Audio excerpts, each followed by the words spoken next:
नमस्कार, यो AB news खबरको संकेत हो। तपाई अहिले एबी न्यूज @ 2 मा हुनुहुन्छ। म एलिजा लामिछाने। प्रारम्भमा मूल खबर। राष्ट्रिय गौरवका आयोजना घोषणा गरेको 10 वर्ष बित्दा 24 मध्ये 2 आयोजना सम्पन्न, 3 वटाको कार्यान्वयन खाका नै बन्न सकेन। संघ र प्रदेश सरकारले संसदीय समितिको निर्देशन कार्यान्वयन नगरेको सचिवहरूको आरोप। मन्त्रीहरूले बैठकलाई समेत बेवास्ता गर्ने गरेको भनाई। राष्ट्रिय प्रजातन्त्र पार्टीले आज देशका सबै निर्वाचन क्षेत्रमा कोड सभा गर्दै महँगी बेरोजगारीको शासन विरुद्ध खबरदारी गर्ने भनाई।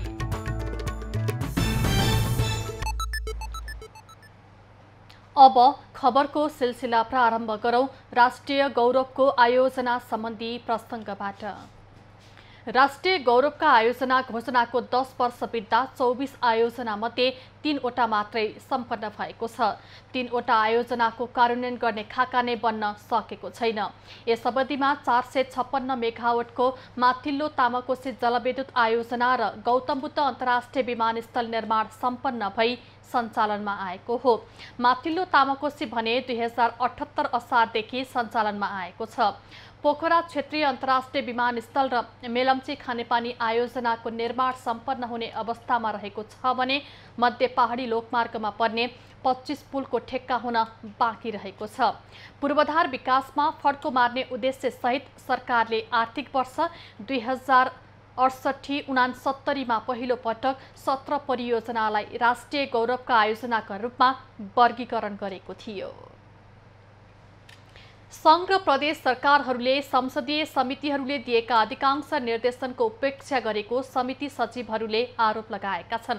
संसदीय समितिहरूले दिने निर्देशनहरूको कार्यान्वयन गर्न बारम्बार ताकेता गरे पनि संघ र प्रदेश सरकारले उपेक्षा गरेको उनीहरूले आरोप लगाएका हुन्। सचिवहरूले संसदीय समितिको बैठकलाई मुख्यमन्त्री र मन्त्रीहरूले उपेक्षा गर्ने गरेको समेत बताए। समितिले जुन प्रकृतिको चाहिँ एउटा कार्यक्रम गर्थ्यो जिल्ला जिल्लामा, हामीभन्दा फर्स्ट चाहिँ सरकार नै भयो। सरकारले नै जुन सरकारवालाहरूसँग छलफल चलाइदियो, त्यसपछि हाम्रो त्यो एजेन्डा नै क्लोज भयो। र त्यो स्थिति हुँदाखेरि अहिले होइन, पहिले विगतमा हामीले केही विषयवस्तुहरू समावेश गरेका थियौँ। केही सचिवले प्रदेश सभा नयाँ अभ्यासमा रहेको कारण दिएका निर्देशनको कार्यान्वयन भए नभएको परीक्षण गर्ने अवस्थामा पुगी नसकेको बताए भने केहीले निर्देशन दिएका करिब 70% काम सरकारले कार्यान्वयन गरेको प्रतिक्रिया दिए। निर्देशन दिने संसदीय निगरानी अनुसार सुझाव दिने र ती सुझावहरू कति कार्यान्वयन भए अथवा भएनन् भन्ने परीक्षण गर्ने अवस्थामा चाहिँ पुगिसकेका छैनौँ हामी। विषयगत मन्त्रालयसँग सम्बन्धित रहेर चाहिँ मन्त्रालयबाट भएका योजना अनुगमन गर्ने, त्यसबाट आएका चाहिँ सुझावहरू मन्त्रालयले चाहिँ लिखित निर्देशन दिने भएको छ भने अर्को चाहिँ हामीले चाहिँ समसामयिक विषयमा स्टेक होल्डर सरकारवालाहरूसँग छलफल गर्छौँ। त्यसबाट आएका कुराहरू पनि हामीले चाहिँ फेरि मन्त्रीज्यूहरूसँग बसेर, सचिवसँग बसेर, मन्त्रालयसँग बसेर यो विषयमा कसरी अगाडि बढ्न सकिन्छ, यस्तो खालको कुरा आएको छ भनेर सरसल्लाह गर्छौँ। त्यस्तै संघीय संसद अन्तर्गतको विकास तथा प्रविधि समितिका सचिव एकराम गिरीले लैङ्गिक विभेद, पछाडि पारिएका अल्पसंख्यकहरू लगायत कानुन निर्माणका विषयमा राज्यले आवश्यक ध्यान नदिएको गुनासो गरे। उनले सरकारले सामाजिक एवं सांस्कृतिक विकासको पक्षलाई कम प्राथमिकतामा पछाडि पारिएका अल्पसंख्यकहरू लगायतका कुराहरू छन्, त्यो उहाँहरूको अधिकार रक्षाका लागि नीतिगत पक्षमा, कानुन निर्माणका पक्षमा भएका कानुनहरूलाई आवश्यक परिमार्जन गर्ने, संशोधन गरेर समसामयिक बनाउने कुरामा समितिले नेपाल सरकारलाई बारम्बार ध्यानाकर्षण गराइरहेको अवस्था पनि छ। सचिव गिरीले बजेट सुनिश्चितता नभएकाले समितिले पनि अपेक्षा अनुसारको गतिशीलता हासिल गर्न नसकेको बताए।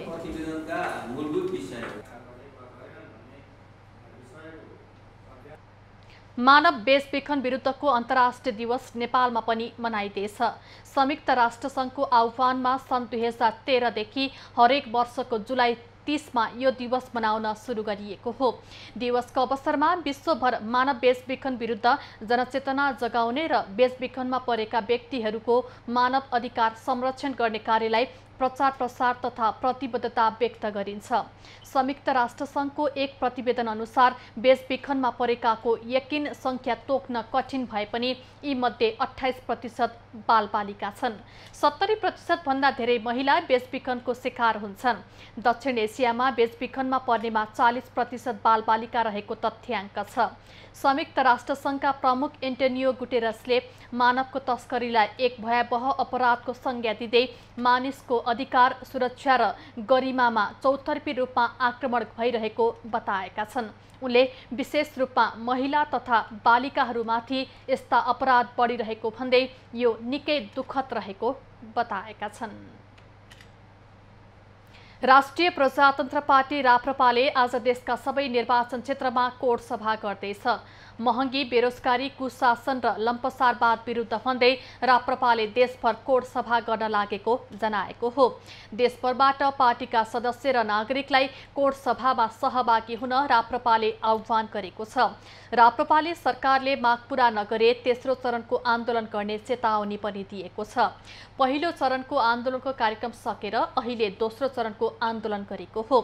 काठमाडौँ लगायत देशका विभिन्न ठाउँमा थाल ठटाउने कार्यक्रम गर्दै राप्रपाले तेस्रो चरणको आन्दोलनको चेतावनी दिएको थियो।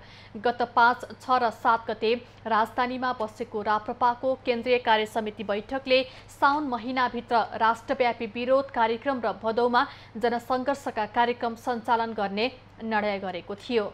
महँगी नियन्त्रण नहुँदा किसानलाई मल उपलब्ध गराउन नसक्दा र करको दर परिवर्तन गरी सीमित व्यवसायीलाई फाइदा दिलाएको आरोप लगाउँदै राप्रपाले गठबन्धनको सरकार असफल भएको दाबी गरेको छ।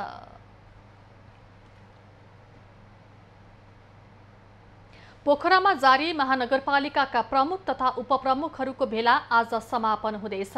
देशभरका 6वटा महानगरपालिकाका प्रमुख तथा उपप्रमुखको हिजो सुरु भएको भेला आज सम्पन्न हुने पोखरा महानगरपालिकाका प्रमुख धनराज आचार्यको सचिवालयले जनाएको छ। सचिवालयका अनुसार भेला आज सकिने भए पनि घोषणापत्र भने भोलि मात्रै जारी हुनेछ। सारङकोटमा जारी भेलामा स्थानीय सरकार सञ्चालनका क्रममा उत्पन्न हुने समस्याबारे छलफल तथा प्रमुख उपप्रमुखको सिकाइ आदान प्रदान भइरहेको जनाइएको छ। आजको बैठकले निष्कर्षका रूपमा पोखरा घोषणापत्र तयार पारेर भोलि जारी गर्ने बताइएको छ। भेलामा सङ्घ, प्रदेश र स्थानीय सरकार सञ्चालनको क्रममा आइपर्ने जटिलताबारे पनि छलफल भइरहेको छ। पहाडी जिल्लाको तरकारी बोकेर भारततर्फ जाँदै गरेको ट्रकबाट 6 बोरा गाँजा बरामद भएको छ। शुक्रबार राति सङ्खुवा सभाबाट बन्दाकोपी लिएर विराटनगर हुँदै भारत प्रवेश गर्ने तयारीमा रहेको ट्रकबाट सशस्त्र प्रहरी बल BOP रानी विराटनगरले 156 किलो गाँजा बरामद गरेको हो। तरकारी बोकेर भारततिर जान लागेको प्रदेश 102-001 ख 8677 नम्बरको ट्रक जाँच गर्दा शुक्रबार राति 6 बोरा गाँजा भेटिएको सशस्त्र प्रहरीले जनाएको छ। गाडीमा 46 बोरा बन्दाकोपी र 6 बोरा गाँजा थियो। गाँजासहित पक्राउ परेका ट्रक चालक धनकुटा शहीद भूमि गाउँपालिका 3 का 29 वर्षीय विवेक राईलाई थप अनुसन्धानको लागि इलाका प्रहरी कार्यालय रानी बुझाइएको सशस्त्र प्रहरीले बताएको छ। आज पनि देशैभर मौसम बदली भएको छ। प्रदेश 1 बागमती, लुम्बिनी प्रदेशका केही ठाउँ र अन्य प्रदेशका थोरै ठाउँमा पानी परिरहेको छ।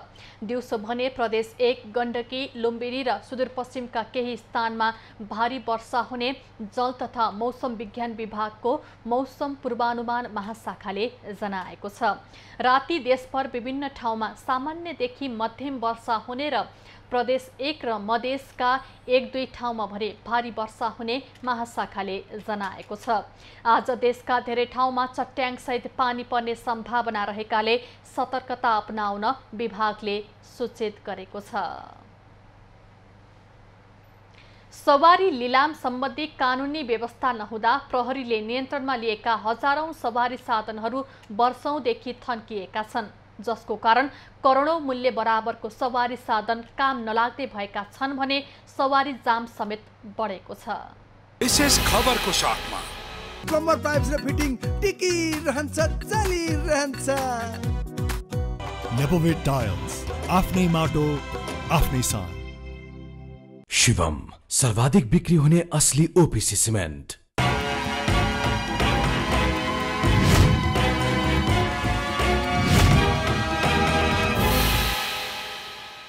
यो महानगरीय ट्राफिक प्रभाग कोटेश्वरको पार्किङ स्थल, जहाँ तपाईलाई हेर्दा लाग्छ यहाँ पार्किङ सेवाग्राहीहरूले गरिरहेका छन्, तर होइन।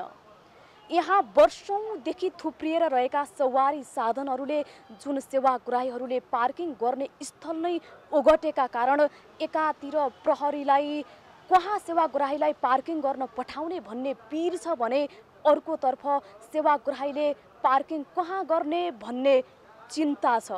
बाटो हिँड्नेदेखि लिएर हामी मोटरसाइकल कुदाउने पैदल यात्रीहरू सबैलाई ठुलो समस्या छ। व्यवहारिक लाइनमा हिजोदेखि 10 वर्ष 15 वर्षदेखि व्यवहारिक बसिरहेछ।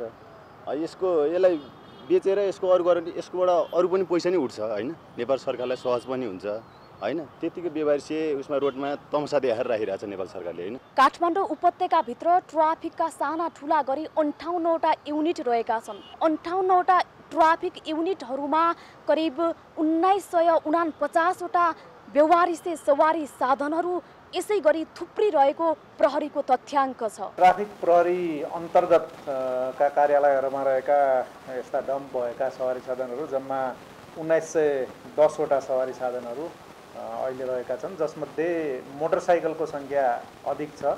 यसको मुख्य व्यवस्थापन गर्ने जिम्मा यातायात व्यवस्था विभागको हो, तर यातायात व्यवस्था विभाग भने कानुन अभावका कारण यस्तो समस्या उत्पन्न भएको बताउँछ। सँगै ऐनमै पनि यो व्यवस्थाहरू यस्तो गाडीहरूको यस्तो सवारीको सन्दर्भमा चाहिँ के गर्ने भनेर ऐनमै पनि यो व्यवस्था कानुनमै यो व्यवस्था आउन जरुरी देखिन्छ, जुन चाहिँ अहिले त्यो चाहिँ अभाव देखिन्छ।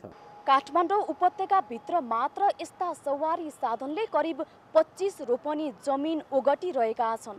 सरकारले लिलाम बिक्रीको कानुन ल्याएर सवारी साधन व्यवस्थापन त गर्न सक्थ्यो, तर त्यतातर्फ राज्यको ध्यानै गएको छैन। क्यामेरामा निराजन सिंहका साथमा सङ्गीता थापा, काठमाडौँ।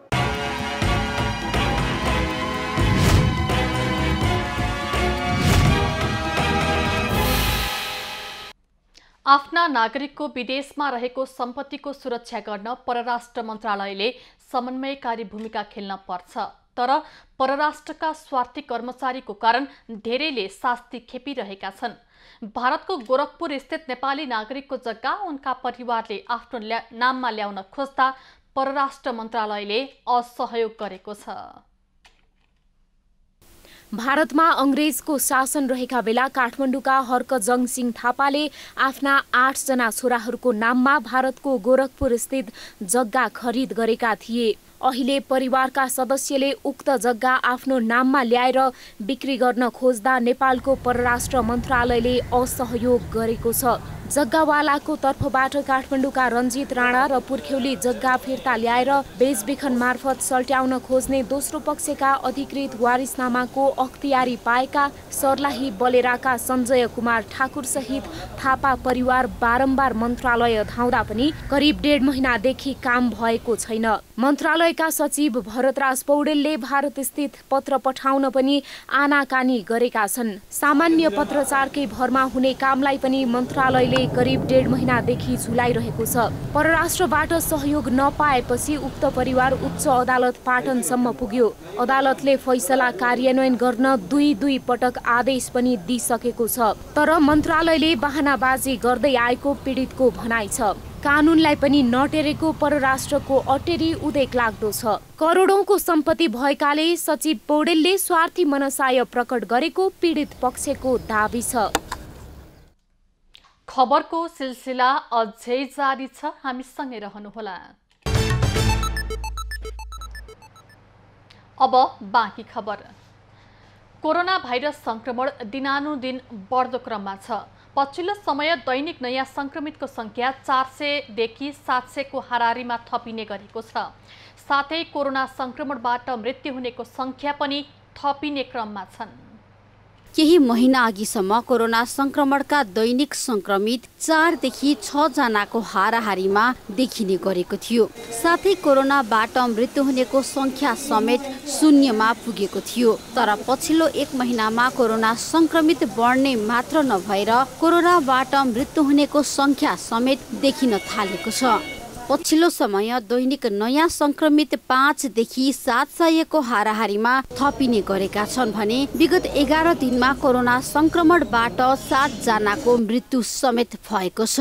असार 20 गतेसम्म 1% रहेको कोरोना संक्रमण दर अहिले भने 5% भन्दा बढी पुगेको छ। नाकाहरूमा सीमा नाकाहरूमा हेर्ने ठाउँहरू छ, तिनीहरूमा हेर्दाखेरि ती केसहरू चाहिँ बढिराखेको अवस्था र यसमा पनि धेरै जसो अब अहिले काँक्राभिट्टा, बेलैया, कृष्णनगर अनि अहिले सुदूरपश्चिममा पनि के भन्छ बढ्न थाल्यो। त्यसैले एउटा पाटो त भनेको त्यहाँबाट बढ्दै नै छ र अर्को भनेको यो सँगसँगै BA5 को केसहरू देखिसक्यो। यहाँ नेपालमा हाल बुस्टर मात्रा 72,12,000 भन्दा बढीले लगाएका छन्। त्यस्तै 12 वर्ष माथिको लक्षित जनसङ्ख्या 2,33,27,619 छ, जसमध्ये 91.6% पहिलो मात्रा खोप लगाएका छन् भने पूर्ण मात्रा 78% लगाएका छन्। कोरोना संक्रमणबाट बच्न स्वास्थ्य मापदण्डका साथै खोप महत्त्वपूर्ण मानिदिआएको छ। त्यसैले कोरोना विरुद्धको खोप नलगाएकालाई खोप लगाउन तथा बुस्टर डोज लगाउन छुटेकालाई अनिवार्य रूपमा खोप लगाउन एपिडेमियोलोजी तथा रोग नियन्त्रण महाशाखाले आग्रह समेत गरेको छ। जनस्वास्थ्यको मापदण्डहरूलाई पालना गर्ने पनि अपिल भइसकेको छ, किनभने हामीले जनस्वास्थ्य मापदण्डहरूलाई हटाएका छैनौँ। त्यसलाई के भन्छ अझ कडाइका साथ पालना गर्नु भनेर त्यो के भन्छ भनेको छ। अर्को एउटा महत्त्वपूर्ण लास्ट के भन्छ महत्त्वपूर्ण भनेको खोपको लागि 5 देखि 11 वर्ष त अब दिइ नै राखेको छ र दोस्रो डोज लिएकोलाई तेस्रो डोज अतिरिक्त डोज लिनु भनेर राज्यले के भन्छ भनिसकेको अवस्था छ।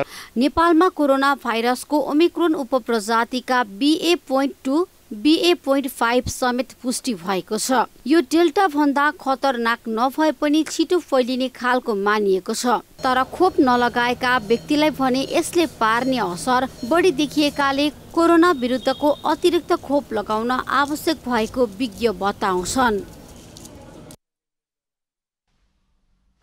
नेपाल निर्माण व्यवसायी महासंघको थिङ्क ट्याङ्कको रूपमा रहेको एसोसिएट सदस्य समन्वय समितिको 11औं वार्षिक भेला सम्पन्न भएको छ। शुक्रबार राजधानीमा आयोजित भेलाले रामजी पन्तको नेतृत्वमा नयाँ कार्यसमिति चयन गरेको छ। कार्यसमितिका संयोजक पन्तले विगतका कमी कमजोरीहरूलाई सुधार गर्दै अघि बढ्ने प्रतिबद्धता जनाएका छन्। यस साधारण भेलाबाट सम्पूर्ण साना मझौला ठुला निर्माण व्यवसायीहरूले एकबद्ध भएर देश निर्माण क्षेत्रमा देशको पूर्वाधारको क्षेत्रमा तोकिएको समयमा तोकिएको गुणस्तरमा र तोकिएको रेटमा काम गरेर देशलाई अग्रगामी निकास दिने निर्णय यस भेलाले गरेको छ। भेलाले सरकारले म्याद थप गरेको समय सीमाभित्र सबै निर्माण कार्य सम्पन्न गर्न निर्माण व्यवसायीलाई आह्वान समेत गरेको छ। सरकारले कालीगण्डकी दोहनमा रोक लगाए पनि पर्वतमा नदीजन्य सामग्रीको निकासी रोकिएको छैन। सरकारी नियम विपरीत वर्षातमा कालीगण्डकीका ठूला एक्स्काभेटर प्रयोग गरेर दिनरात बालुवा गिटी ढुङ्गा निकासी भइरहेको छ। अवैध दोहनले नदी किनारका बस्ती जोखिममा परेका छन्। प्रहरी प्रशासनदेखि स्थानीय सरकार पक्षहरूले अटेरी गरिरहेको छ र ठाडो रूपमा चाहिँ यो कालीगण्डकीमाथि हस्तक्षेप गरिरहेको छ। यो अतिवाद चाहिँ हामीले कानुनलाई नमान्ने हो हैन, नदी संरक्षण नियमहरू छन् त्यसलाई नमान्ने हो भने किन चाहियो कानुनहरू, किन चाहियो नदी ऐनहरू? जसले जे मन लाग्यो त्यही गर्ने हो भने त ट्रिपर डोजर लगाएर दोहन गरे भएन, किन पैसा तिर्नु? नदीको अवैध दोहन रोक्न प्रशासनले सहयोग नगरेको जनप्रतिनिधिको गुनासो छ। प्रशासनबाटै सहयोग नपाएको कारण कालीगण्डकी जोगाउन समस्या भएको उनीहरू बताउँछन्। हाम्रो रोक भन्ने काम हाम्रो, तर हामी पनि राति गर्दै ड्युटी गर्न त सकिँदैन, त्यो त प्रशासनले गर्नु पर्यो। अनि फेरि उहाँ नै त्यहाँको चाहिँ सदस्य हो, जस्तो यो अनुगमन समितिको संयोजक जिल्ला समन्वय समितिको प्रमुख हो भने सिरियस हामी त्यहाँको सदस्य हुनुहुन्छ अनि हाम्रो डिएसपी साहब पनि त्यहाँको सदस्य हुनुहुन्छ जिम्मेवारबाट हाम्रो होइन भनेर उहाँहरू तर्कन त मिल्दैन नि त। गाडी डोजरहरू तिनी छन् बगैँचा डोजरहरूले उठाइरहेको छ डोजर रातिमा उठाउँछ दिउँसो अलि माथि ल्याएर राखेको हुन्छ त्यही डोजर हो त्यो डोजरलाई सिल लगाउने त्यसको बिलबुकहरू ल्याउने त्यसलाई कारबाही अगाडि बढाउने मुद्दा चलाउने त्यो त मेरो हाम्रो स्थानीय सरकारको अधिकारभित्र छैन त्यो त जिल्ला प्रशासनको नेतृत्वमा जिल्ला प्रहरी कार्यालय कसले गर्नुपर्ने त्यो गर्नुपर्ने थियो। पर्वतमा कुस्मा नगरपालिका 1 सहस्त्रधारादेखि लस्ती बगर तमुवा खोला र राजाका बगर लगायतका क्षेत्रमा अवैध दोहन भइरहेको छ। जलजलाका दर्जनभन्दा बढी स्थानबाट नदीजन्य उत्खनन र निकासी जारी रहेको छ। निर्माण सामग्री जिल्लाबाट बाहिरिने गरेको छ। रूपन्देहीमा नेपालकै पहिलो र ठूलो फ्रेन्च फ्राई उत्पादन गर्ने आलु उद्योगको निर्माण अन्तिम चरणमा पुगेको छ। करिब 1 अर्ब 10 करोडको लागतमा शुद्धोधन गाउँपालिकाको मैनी हवामा सञ्चालनमा आउन लागेको उद्योगको उत्पादन क्षमता प्रति घण्टा 2000 किलोग्राम रहेको छ। उद्योगले फ्रेन्च फ्राई सहित चिप्स आलु परौठा लगायतका वस्तु पनि उत्पादन गर्नेछ, जसका लागि वार्षिक 40,000 मेट्रिक टन आलु आवश्यक पर्ने सञ्चालकको भनाइ छ।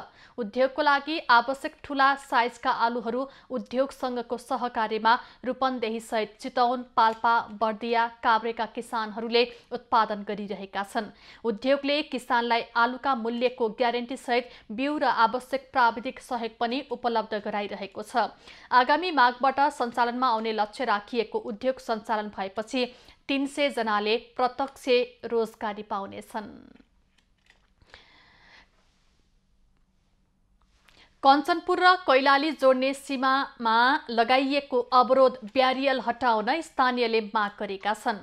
ब्यारियल सीमा नाकामा सारी हुलाकी राजमार्गमा निर्बाध आवागमनको व्यवस्था मिलाउन सरकारवालाले माग गरेका हुन्।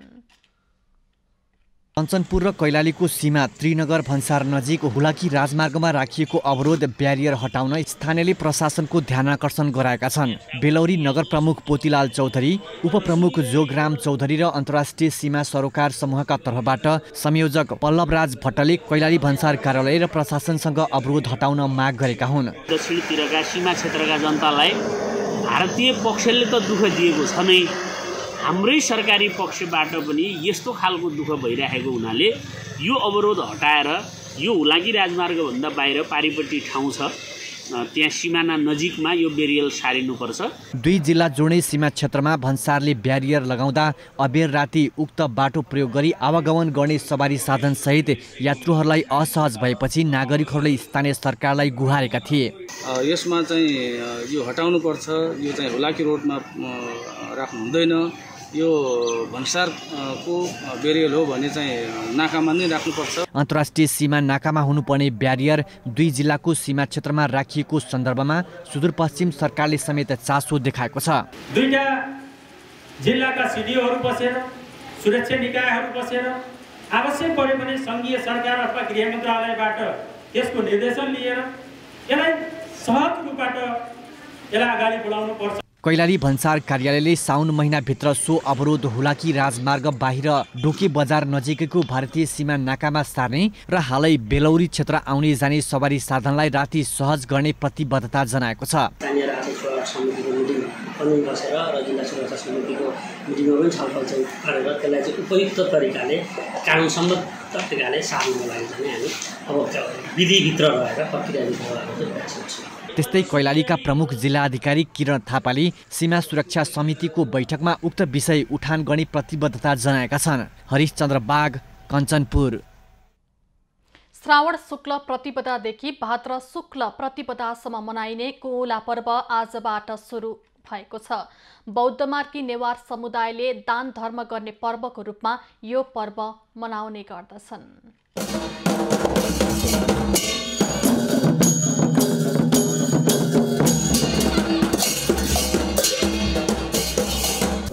काठमाडौँ उपत्यकाका बौद्ध धर्मावलम्बीले 1 महिनासम्म मनाउने गु उल्ला पर्व शुक्रबारदेखि सुरु भएको छ। नेपाल सम्बतको कुल्ला थवा पारुदेखि यल्ला थवा पारुसम्म 1 महिना मनाइने गुउल्ला पर्वका अवसरमा विभिन्न परम्परागत बाजा गाजाका साथ बौद्ध चैत्यहरूको परिक्रमा गरिन्छ। नेपाल सम्वत अनुसार दशैं महिनालाई गुउल्ला भनिन्छ। गुको अर्थ गुड गर्ने, अरूको उपकार गर्ने कामलाई जनाउँछ। पर्वको अवसरमा विशेष गरी 9 बाजा बजाउने प्रचलन रहेको छ।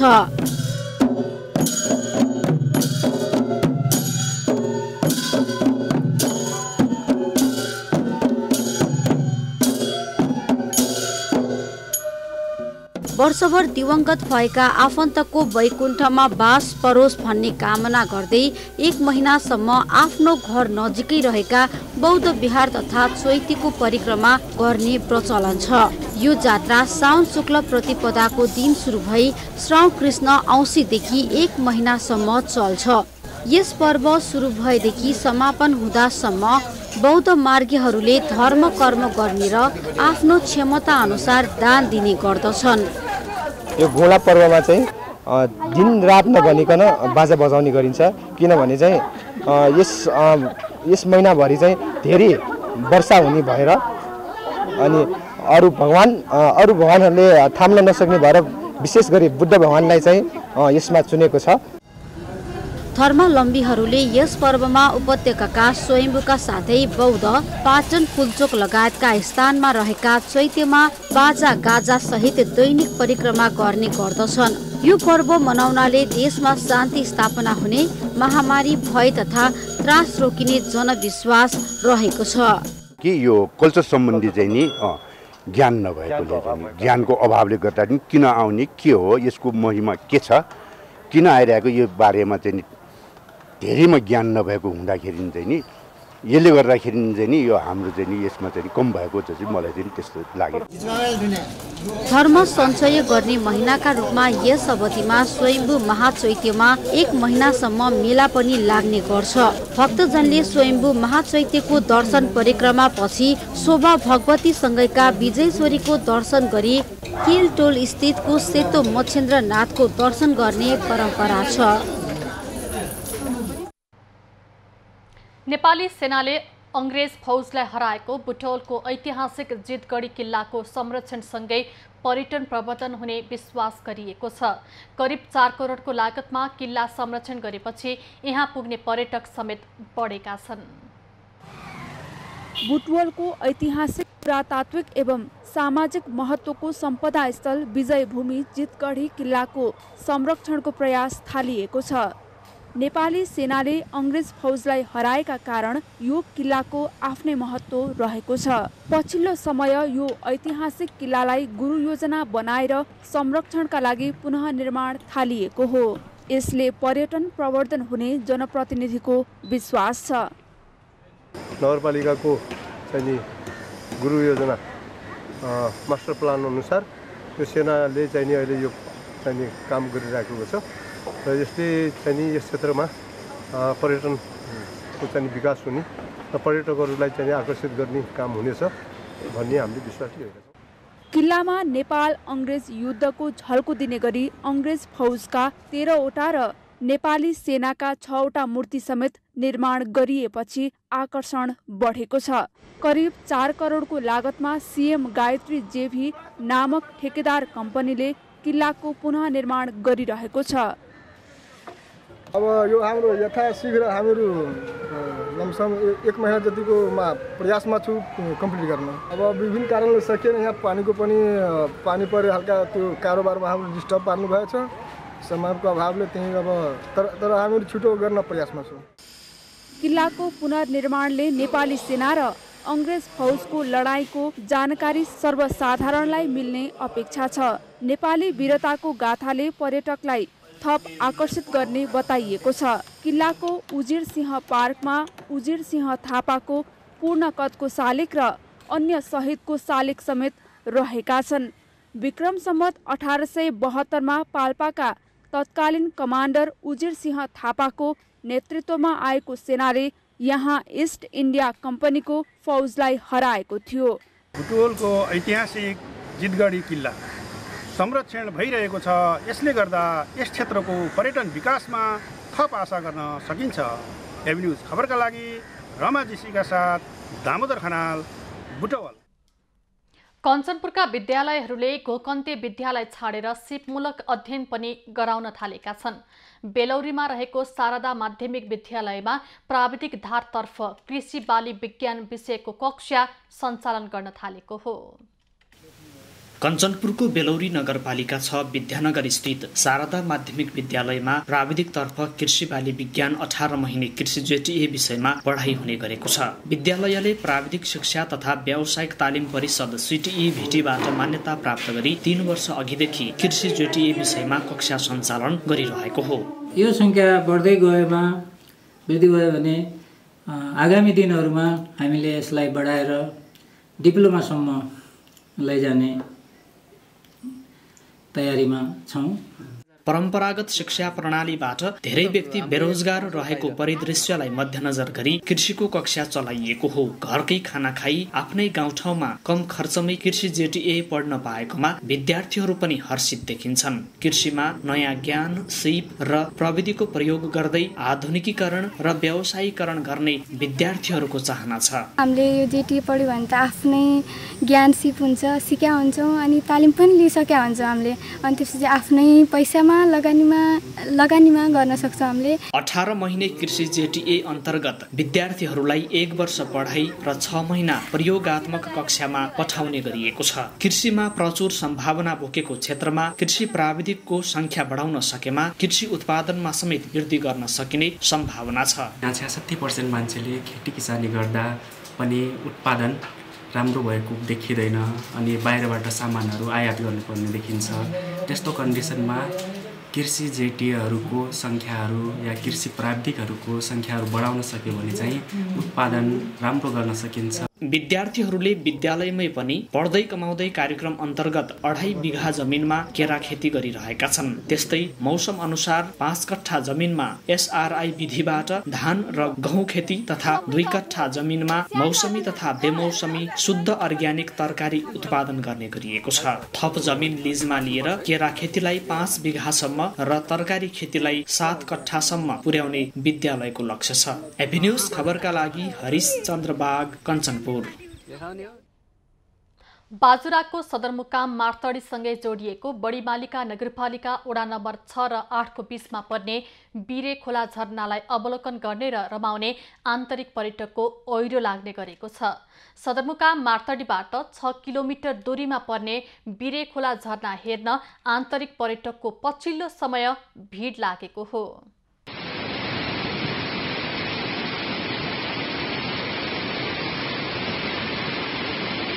बाजुरा सदरमुकाम मार्तडी जोड्ने मुख्य राजमार्ग सडक छेउमै रहेको बिरे खोला झरना अवलोकन गर्नेहरूको यति बेला भिड लाग्ने गरेको छ।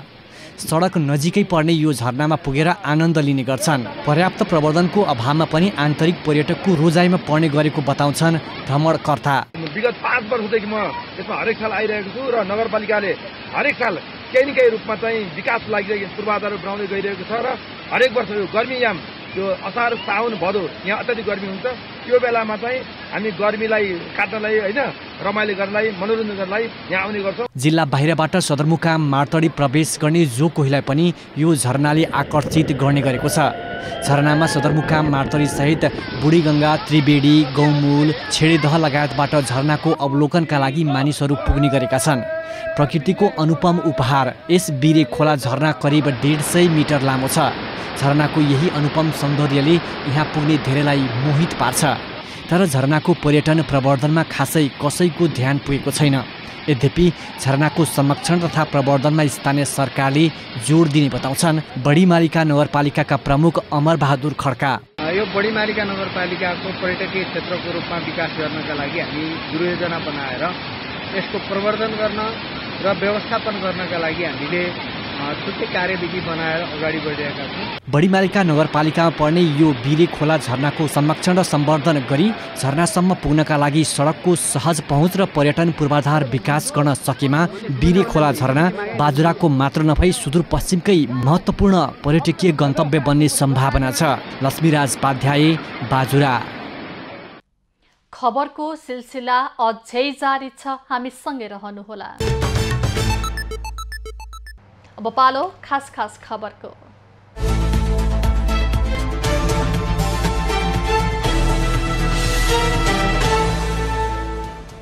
पर्साका विभिन्न स्थानीय तहमा उम्मेद्वार बनेका अधिकांश उम्मेद्वारले निर्वाचनमा भएको खर्चको विवरण बुझाएका छैनन्। निर्वाचन कार्यतालिका अनुसार निर्वाचन सम्पन्न भएको 35 दिनभित्र निर्वाचन खर्च पेश गर्नुपर्ने कानुनी प्रावधान छ। जिल्लाका 14 पालिकामा स्थानीय निर्वाचनमा उम्मेद्वार बनेका 3458 मध्ये 44 जनाले मात्र निर्वाचन खर्च पेश गरेको जिल्ला निर्वाचन कार्यालय पर्साले जनाएको छ। सुनकोशी मरिन डाइभर्सन बहुउद्देश्य आयोजनाको निर्माण कार्य रोकिएको छ। सिन्धुलीको कमलामाई नगरपालिकाका कुसुमटार क्षेत्रमा सञ्चालित आयोजनाका मजदुरको आन्दोलनको कारण राष्ट्रिय गौरवको आयोजनाको काम ठप्प भएको हो। पारित भएको जिल्ला दर रेट बराबरको पारिश्रमिक नपाएसम्म आयोजनाको सम्पूर्ण काम बन्द गर्ने मजदुरहरूले चेतावनी दिएका छन्। इलाम अस्पतालमा मृगौला रोगीका लागि निःशुल्क डायलाइसिस सेवा सुरु भएको छ। 3वटा मेसिनबाट हेमोडायलाइसिस सेवा सुरु गरेको अस्पतालले हालसम्म 6 जना बिरामीको 31 पटक डायलाइसिस गरिसकेको जनाएको छ। इलाम नगरपालिका र रोटरी क्लब धरानको सहयोगमा 43.5 लाख रुपैयाँ खर्च गरेर 3वटा मेसिन खरिद गरेपछि यो सेवा सुरु भएको अस्पतालले जनाएको हो। मंकीपक्स भाइरस संक्रमणको कारण ब्राजिल र स्पेनमा एक जनाको मृत्यु भएको छ। ब्राजिलमा अहिलेसम्म मंकीपक्सबाट 1066 संक्रमित पुष्टि भएको र 513 जना बिरामी रहेको बताइएको छ। स्पेनको स्वास्थ्य मन्त्रालयले भने आफ्नो विवरणमा 3750 संक्रमित रहेको उल्लेख गरेको छ। इन्डोनेसियामा आयोजना हुने एसिया रग्बी सेभेन्स ट्रफीको लागि नेपालले महिला राष्ट्रिय रग्बी टोलीको घोषणा गरेको छ। नेपाल रग्बी संघले शुक्रबार 12 सदस्यीय टोलीको घोषणा गरेको हो। एसिया रग्बी सेभेन्स ट्रफी अगस्त 6 र 7 मा हुँदैछ। अब पालो एबी न्यूज एट मौसमको।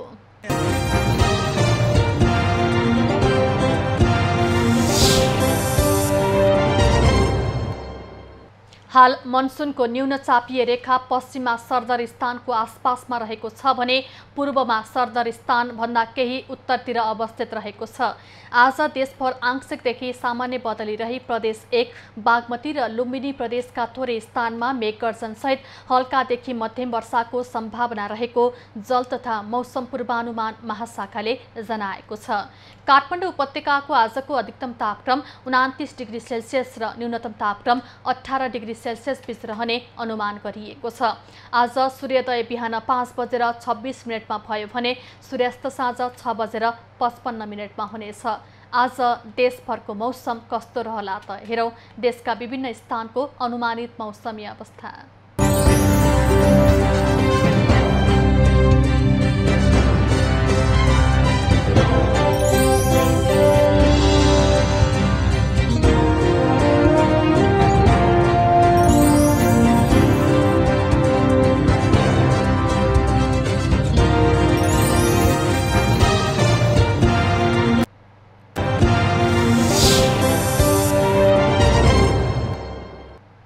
अहिलेलाई खबरको क्रम यति नै। एबी न्यूज खबरका यी सहित अन्य विस्तृत खबरको लागि www.abnews.tv लगइन गर्न सक्नुहुनेछ।